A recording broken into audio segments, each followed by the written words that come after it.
অ্যাডজুডিকেশনে apply করুন ট্রিব্যুনালে, এবং today or tomorrow আপনারা নিশ্চয়ই পাবেন। আজকে সুপ্রিম কোর্ট অর্ডার দিয়েছেন যাদের নাম আছে ট্রিব্যুনালে, মানে যারা অ্যাপ্লাই করেছেন, সকলেই মোটামুটি করেছে আমার মনে হয়।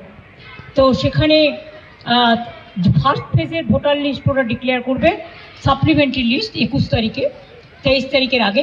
ওটা পেয়ে গেলে আমাদের বুথের সমস্ত কর্মীদের বলবো, আমাদের লিডারদের বিভিন্ন জায়গায়, যে তারা যেন রাতের মধ্যে ভোটার স্লিপ তৈরি করে বাড়ি পৌঁছে দেয়, যাতে ওরা ভোট দিতে পারে, যাদের নাম বাদ দিয়েছিল।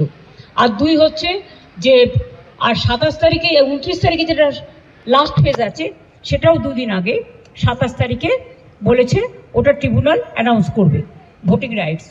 সুতরাং I am so happy and I am proud of my judiciary এবং আমি নিজে কেস করেছিলাম, এটা আমার কেসের ওপর। মামাটি মানুষ জিন্দাবাদ, মামাটি মানুষ ধন্যবাদ। আজকে আমার থেকে খুশি আর কেউ নয়।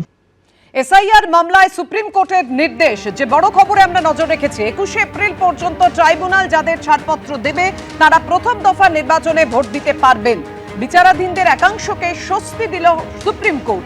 21 এপ্রিল পর্যন্ত বিচারাধীন ভোটারদের ট্রাইব্যুনাল ছাড়পত্র দিলে তারা 23 এপ্রিল অর্থাৎ প্রথম দফায় ভোট দিতে পারবেন, নির্দেশ সুপ্রিম কোর্টের। দ্বিতীয় দফার ক্ষেত্রেও বিচারাধীনের একাংশকে স্বস্তি সুপ্রিম কোর্টের। 27 এপ্রিল পর্যন্ত যাদের ট্রাইব্যুনাল ছাড়পত্র দেবে তারা দ্বিতীয় দফা অর্থাৎ 29 এপ্রিল ভোট দিতে পারবেন। আর এসআইআর মামলায় সুপ্রিম কোর্টের এই নির্দেশ প্রসঙ্গে মমতা বন্দ্যোপাধ্যায় কি বলেছেন?